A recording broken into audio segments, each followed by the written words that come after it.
So today is August 29th, 2024, and F1 24 officially came out on May 31st, 2024, approximately 3 months ago, and I have to admit, F1 24 is officially dead. F1 24 is officially dead right before the massive update that they launch in September.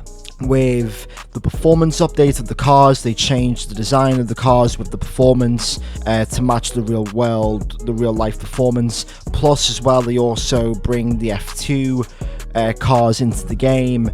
I mean, I don't even know if anyone really cares about Formula 2. You know, maybe this year because of the new generation cars, but I think with this year we've noticed more of a lack of interest with F1 24, and today I just want to do a free video talking about my thoughts on F1 24, the state of F1 24, and also the state of the F1 games as we reach 2025, considering that EA Sports' contract with F1, well, with FOM runs out in 2025 or 2026, and the last 4 games have not been received either well or received as well as they should have been, regarding modes, gameplay, the physics handling, or just the general feeling of the F1 game. Again, this is not going to be, scripted. This is just going to be me talking about how I truly feel about the lack of just features, the lack of content when it comes to F1 24. And I have to be honest, this game is very boring, to be honest. There are only 2 modes in F1 24 that you realistically play on: the career mode side of things and the online side of things. That's it. That is the only 2 modes that provide proper content as far as the F1 game is concerned in 2024. Because let's face it, the F1 gamer audience is realistically the career mode audience, where they play driver career, 2-player career, and of course my team career, which, by the way, my team still hasn't had any significant updates or changes since 2021. And then we have the online side of things, the online lobbies, the 5-lap lobby races, the ranked lobbies, and also the general league race side of the online audience. I mean, you could pretty much put the ranked lobbies and the league racing audience into one category together, but when you consider that the F1 game, as far as content is concerned, it's only those 2 modes. It's only career and online, and that's it. There's no third mode as far as a major reason. And you would probably say, the third mode is Breaking Point, just like we had in 2021 and obviously 23, but even that was underwhelming, to be fair. I mean, 23's Breaking Point was better than 21's, but it was still underwhelming. And I think that word, underwhelming, perfectly describes F1 24, considering what we have asked for. What have I been asking for? I made a video last December talking about how F1 24 can be called the greatest F1 game of all time, and I went into detail as far as the career mode side, as far as giving us more cutscenes, giving us the press conferences, giving us a new engine, because they've been running this same Ego engine since F1 2018, and it's time that the F1 games caught up to speed. And I think from a year-to-year perspective, EA are giving us less and less reasons to play the game, to the point where we are literally in September. Well, we're a couple days removed before September, and the F1 games pretty much dropping off. And if you consider, or if you compare the F1 24 game to other sports games, this year. EAFC 25, Madden 25, NHL 25, WWE 2K24, Forza Motorsport, EA UFC 5, mainly the other EA games that they make over the course of a sports gaming year.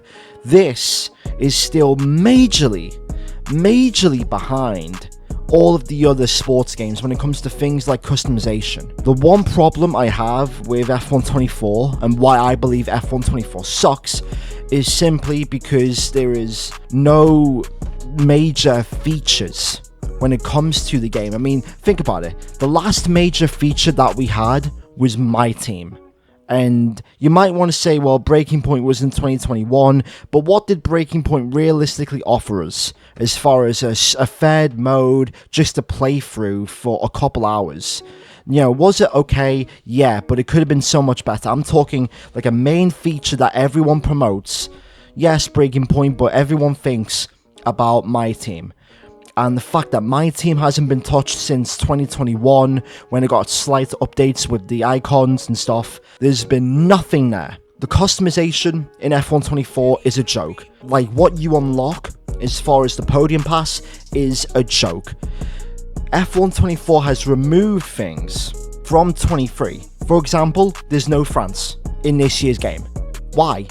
Why did you remove the French Grand Prix from F1 24?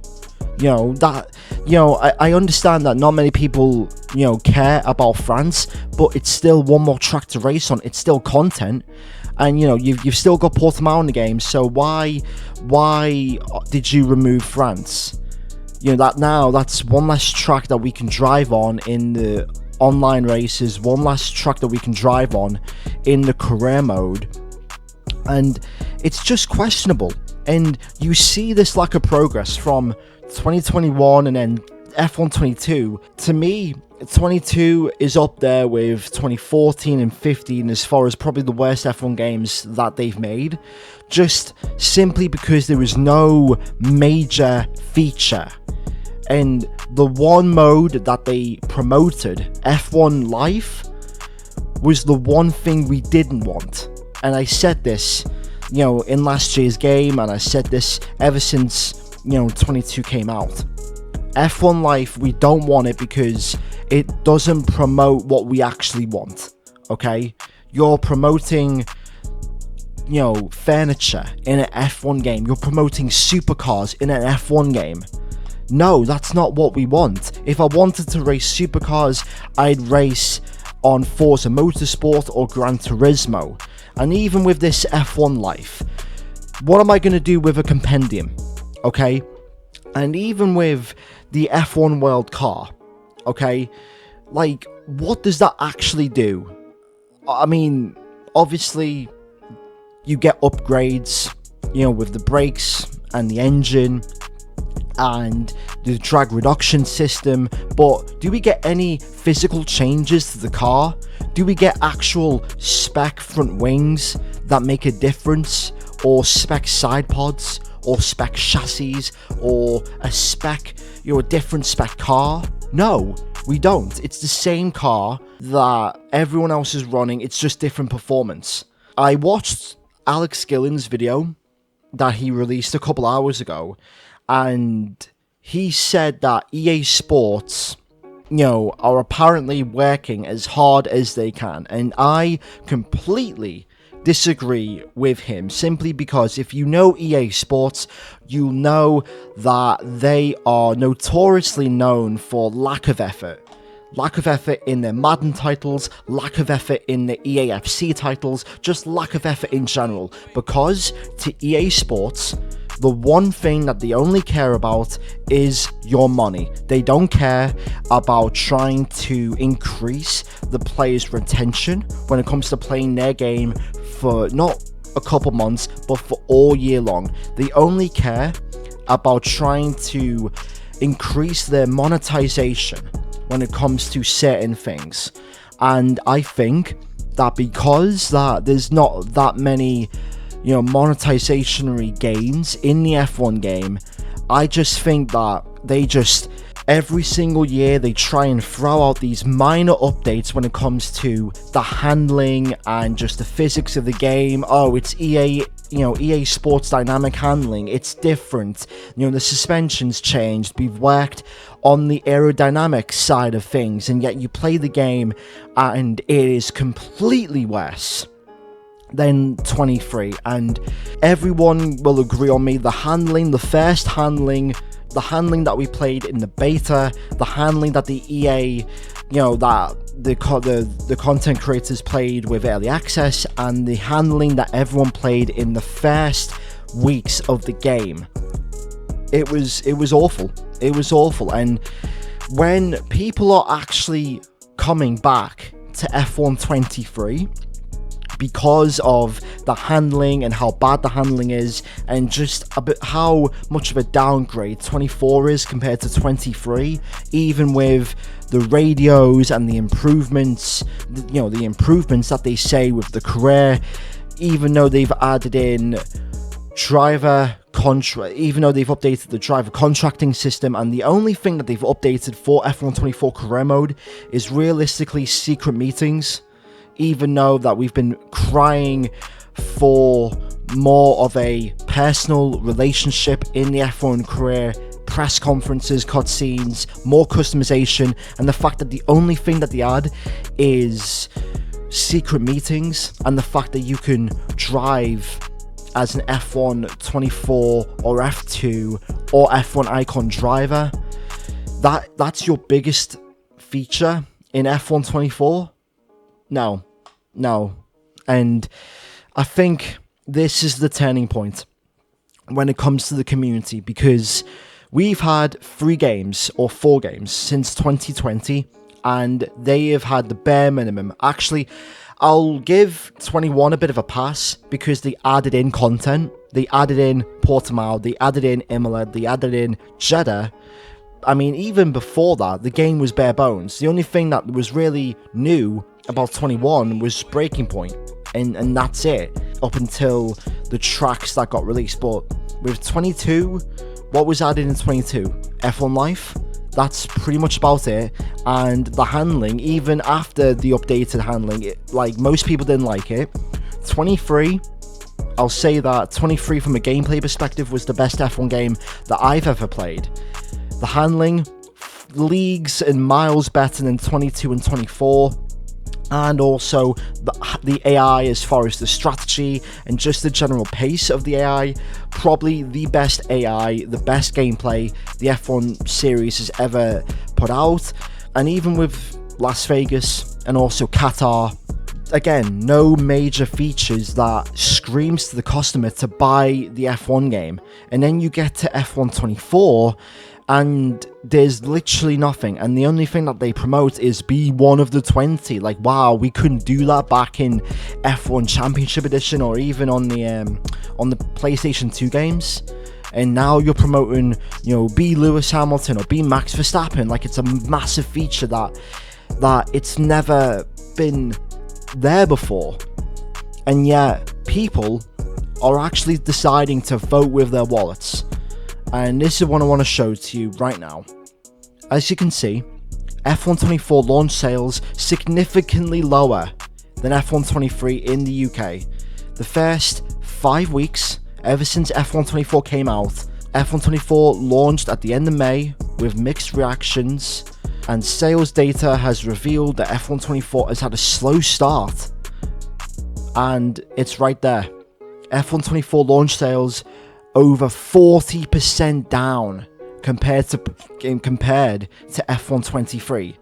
Even with the British Grand Prix, which got back into the top 10 sales, it's still down, which means EA and Codemasters that people are actually deciding to vote now with their wallets instead of actually voicing it. 40% down. Now look, honestly, I don't want to be rambling or just saying the same stuff every single time, but I think as a community, I think we need to come together and really give EA and Codemasters some shtick, because the last couple of F1 releases have been severely mid and under par, and quite frankly, I've I'm tired of it. I think we as a community are tired of the F1 gaming franchise receiving little to pretty much no major updates as far as the modes and the features that we want. And honestly, it's unacceptable, especially with the technology that EA have and the money that EA have. Honestly, the F1 gaming franchise was better when it was just Codemasters, because we had two great games with 2019 and 2020. And ever since EA have came in, it just seems to me that the F1 gaming franchise has went backwards every single year, to the point where now we're questioning why are we even buying these games anymore. And honestly, I mean, it's one thing for me to make these types of videos months or years and say what you need to do to make it better, but look, when you have the content creators come in, you know, for private sessions at the end of the year to play your game, and even they months later are making videos talking about the disapproval of the F1 game year after year after year, that just tells you everything you need to know about how disgruntled and how tired we are that this game, F1 24, with the lack of just major content from year to year, I think just shows how far down the F1 game series has fallen in the last couple of years. Look, the community is tired of these games, and F1 25 needs to be a complete new game from scratch with new engines, bring the features that we want in, bring a new mode or two, and just bring content that we actually want. Simply because we are in September and F1 24 is already dead. With the lack of content, with the backwards progress of the handling and the physics, to the point where you had to patch the game twice to make the handling not better, just more standable, and just with no proper customization. That is why F1 24 sucks, and EA Sports and Codemasters need to do better.